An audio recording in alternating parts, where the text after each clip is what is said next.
We are here at the New England Sports Center in Marlborough, Massachusetts, where 250 athletically and academically ambitious student athletes will compete in a weekend filled with hockey and get a glimpse into what it's like at some of the most prestigious prep schools the country has to offer. I'm Joel Idelson, and this is New England Hockey Journal.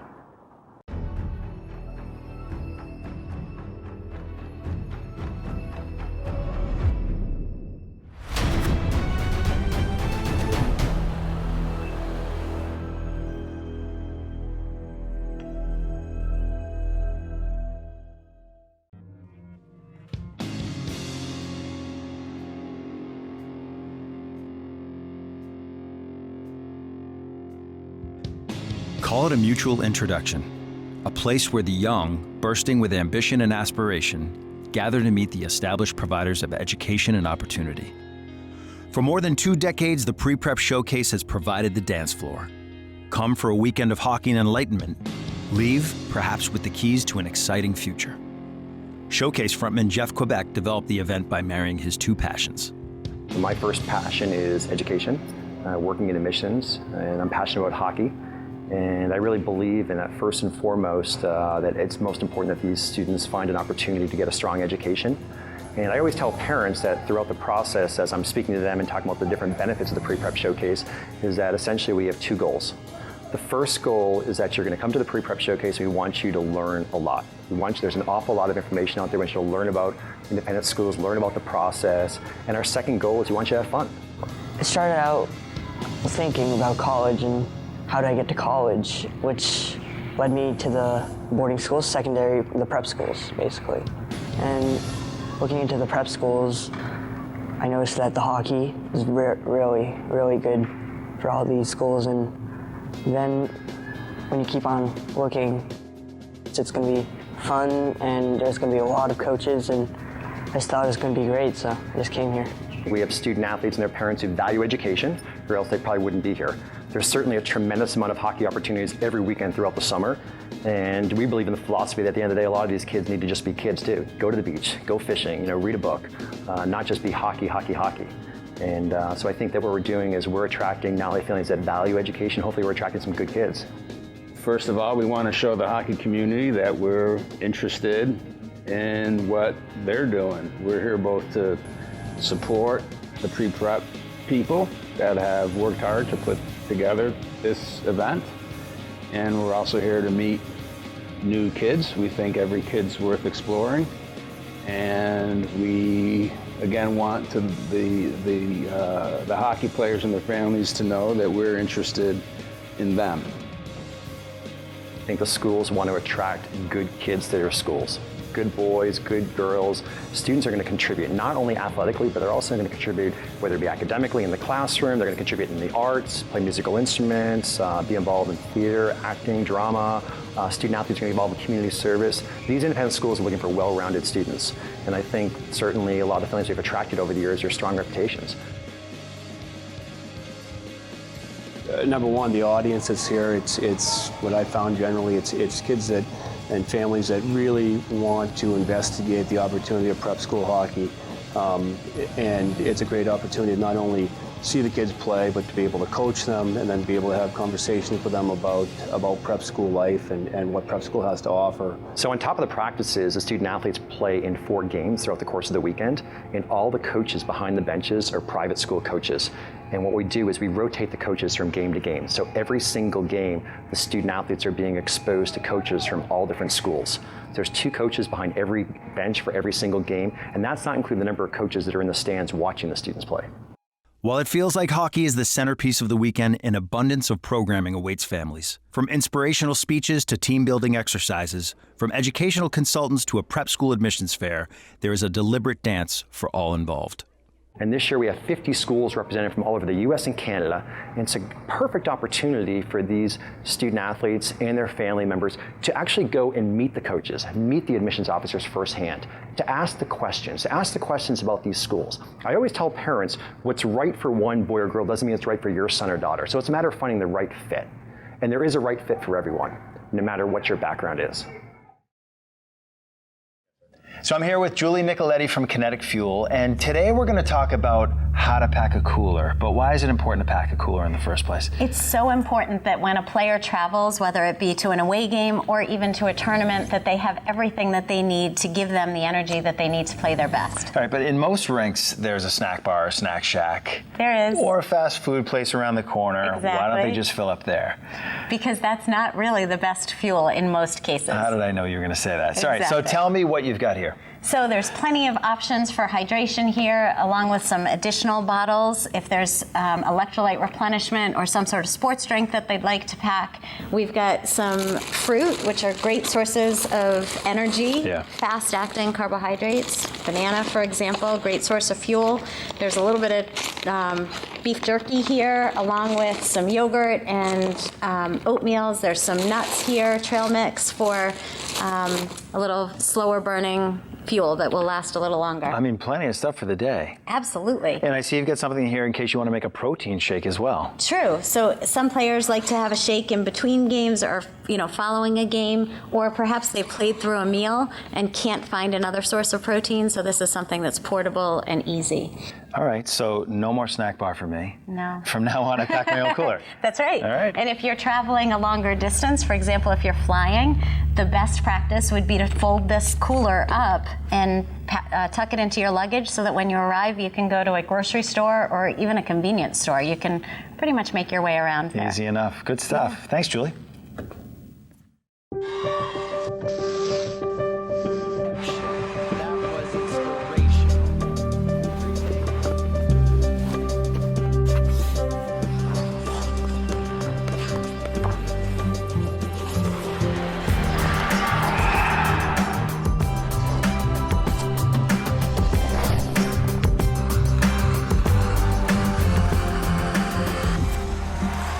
FMC Ice Sports. What's your dream? How would you like a lifetime of frozen memories in your own backyard? Nice Rink brings you those experiences and memories with your very own backyard rink. Imagine stepping out your back door into the crisp winter air. Walking past your warm, glowing fire pit under the blanket of a starry winter sky. And onto your very own untouched marble ice that's yours to carve. So what are you waiting for? Join in the fun of having a backyard nice rink this year and frozen memories for years to come. Call or visit us online to start creating your frozen memories today.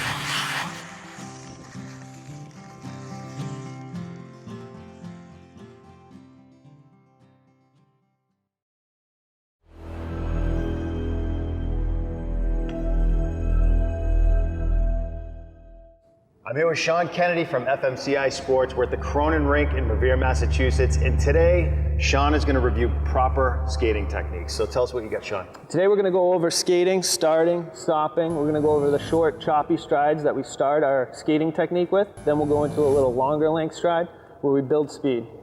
Let's go do it. Sounds good. All right, so we're going to go through our skating stride, obviously starting off at a standstill position. So what's most important? You want to make sure your knees are bent, kneecaps over your toes. You're going to push off using your outside edge. In this case, it's going to be my left foot. I'm going to bring it over my right foot, push off, get an explosive start. Let's see how it's done.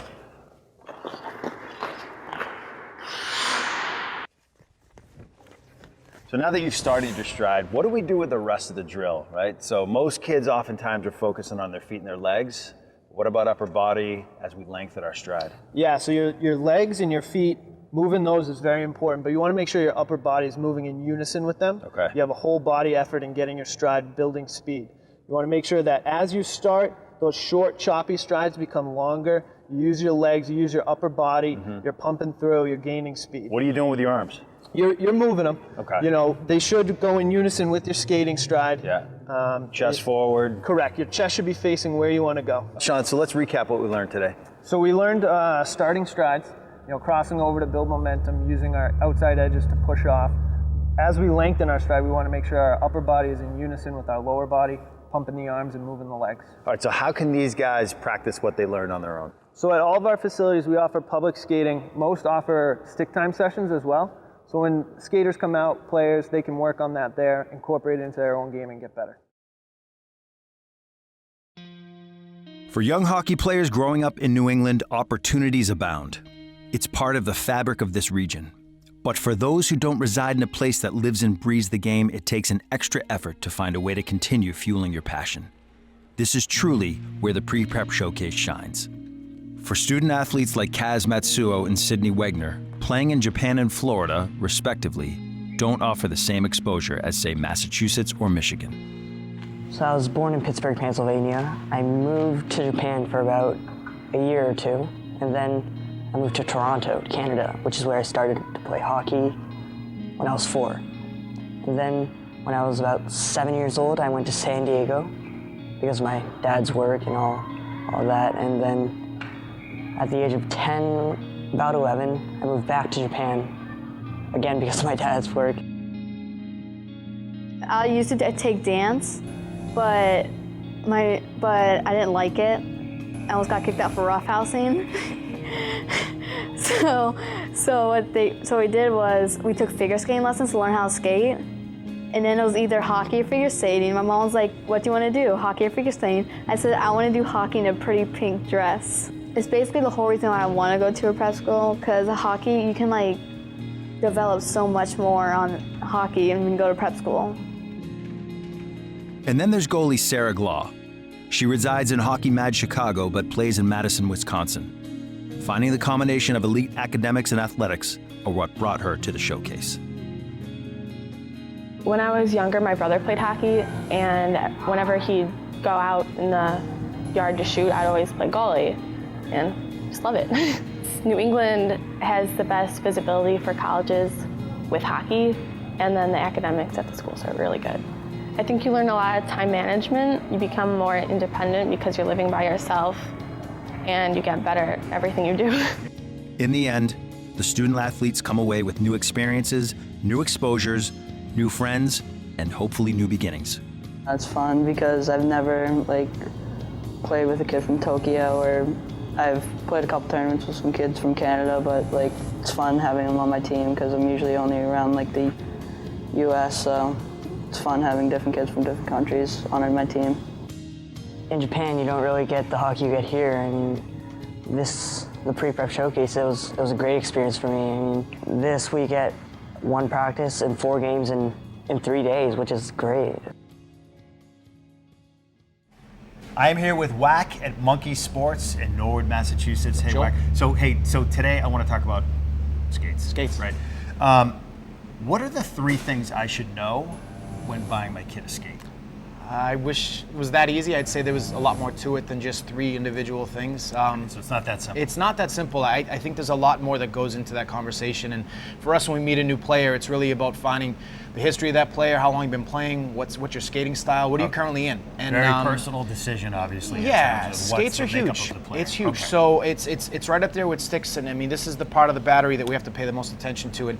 And to be in the wrong skate is just it's a double whammy. So when you think about how much time we're on the ice, it's not always about getting the most expensive product or the latest and coolest. It's really about what's going to fit you best. And we're talking about 2 skates right now that are quite popular, they're quite new, and they're going to fit a myriad of players quite well. But they're not for everybody. We'll talk about those differences. Good to know.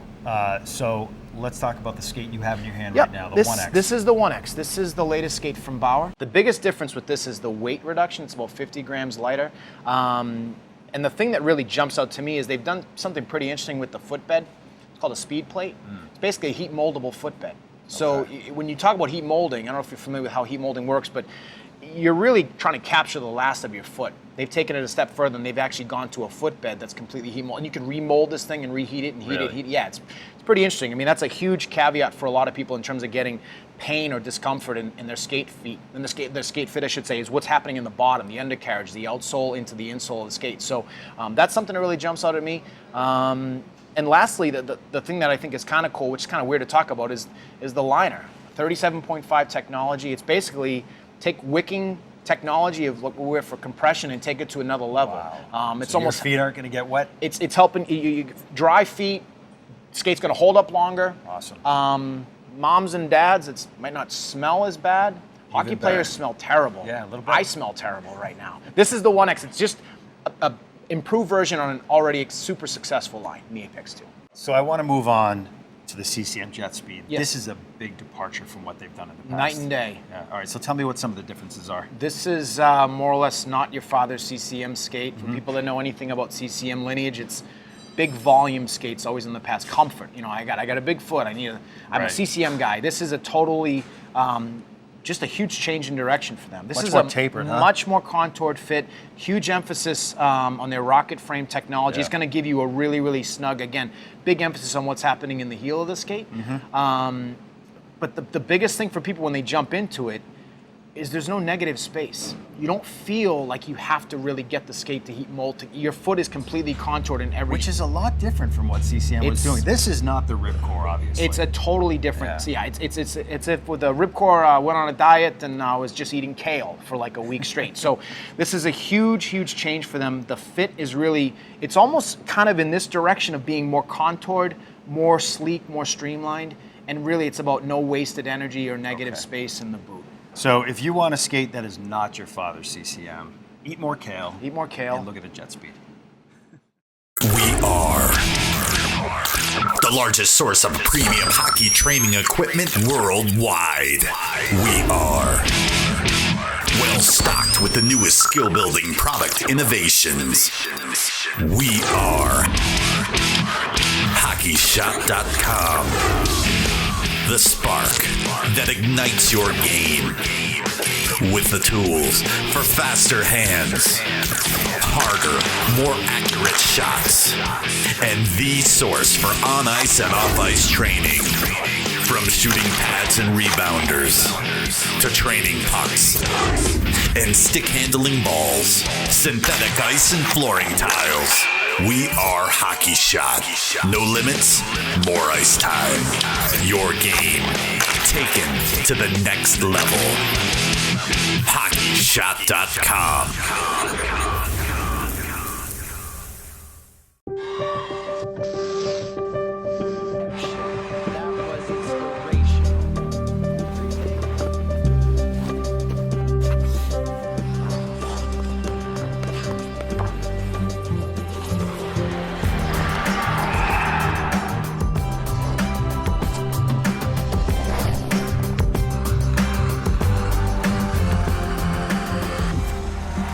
FMC Ice Sports. What's your dream? How would you like a lifetime of frozen memories in your own backyard? Nice Rink brings you those experiences and memories with your very own backyard rink. Imagine stepping out your back door into the crisp winter air. Walking past your warm, glowing fire pit under the blanket of a starry winter sky. And onto your very own untouched marble ice that's yours to carve. So what are you waiting for? Join in the fun of having a backyard nice rink this year and frozen memories for years to come. Call or visit us online to start creating your frozen memories today.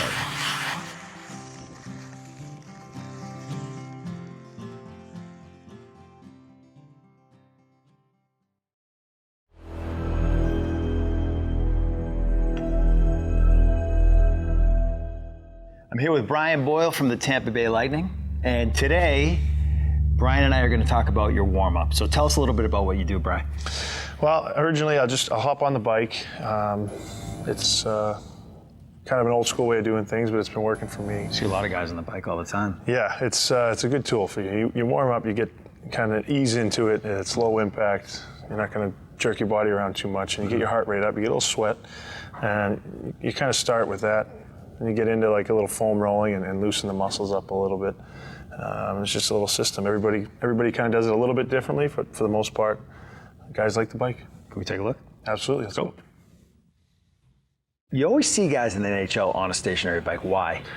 There's a number of different things. Obviously, you can warm up with it. Obviously, you're using your legs, your quads. It's it's important, obviously, in a sport like hockey where you need to use your legs so much. But it just gets your body going. It can get your heart rate elevated. As you go, you can kind of increase the resistance. You know, a lot of bikes are different, but to give yourself a good sweat, warm your core temperature, as some people will say. But you just give yourself There's a lot of ways to do that. You can do that on a treadmill. Why a bike? Yeah, you can do that. I mean, the wear and tear of a treadmill sometimes isn't necessarily the greatest thing for some guys. Some guys like doing that too. It's all preference. But for me, I don't want to be banging 245 pounds on the treadmill. You like low resistance, low impact. This is low impact. I can do it to warm up. It's obviously a little bit lighter. You can do it to cool down. It's light resistance. All right, Brian. So on the bike, it's not just about warming up, right? It's about endurance. It's about getting used to that uncomfortable position when you're on the ice, right? Yeah, I think it's a great tool for warming up, yeah, but for conditioning as well, and dealing with all that lactic acid that can get in your legs, and teaching your body how to push through it, and ultimately get in better shape. Beautiful. Guy's a pro, literally. New England is home to what many consider the most impressive collection of private and college prep schools in the country. With hundreds of institutions to choose from, it can be overwhelming. But here in Marlborough, Massachusetts, the schools and coaches can take advantage of the long weekend to showcase their academics and athletics, as well as scout the talent. Phillips Academy was started in 1778, so one of the earliest institutions in America. You know, we have about 1,200 boys and girls, and on a beautiful campus in Andover, Massachusetts.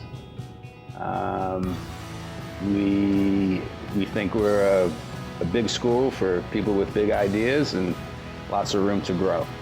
Well, I'm looking for someone that will be able to perform in the classroom. I'm looking for kids that can see beyond hockey. I'm looking for kids that have other interests, whether it be film, illustrations. Well, what you can see on the ice is, you know, is this a team player? I look at how they go to the bench. I look at how they act on the bench, how they interact with each other. Coach, if I see a kid patting another kid on the back after a good shift, I like that. Are they staying on the ice too long? Everybody has skills now. Our facilities that we have available to us on campus for our student body is exceptional. It's a big draw. We have the ability to have the ice in the fall for our kids as soon as they get to campus on day one. It's basically their pond to skate on. I think our faculty is a big benefit for us too. We've got a very diverse faculty that bring a lot to the table. I think from a hockey perspective also, one of the things that may differentiate us is really my approach, my background that I bring to the team, and the relationships that I strive to have with every one of our players, not just during the season, but hopefully for many years to come. The biggest thing I look for is can the player skate? Prep League is a fast league. You know, on any given night you're playing against NHL draft picks or college committed players, so you got to be able to skate. The second thing I would look for is what's their skill set? How do they handle the puck? Can they shoot the puck? And the third thing is what's their overall IQ? Are they a smart player? And there's different styles of player too, and I'm open to all types of players. I think most coaches are. You know, maybe a defensive player, maybe a physical player, maybe a purely offensive player, but try to assess what their style is. The Pre-Prep Showcase is all about exposure. On the ice, the games have winners and losers, but there are no trophies or medals to take home.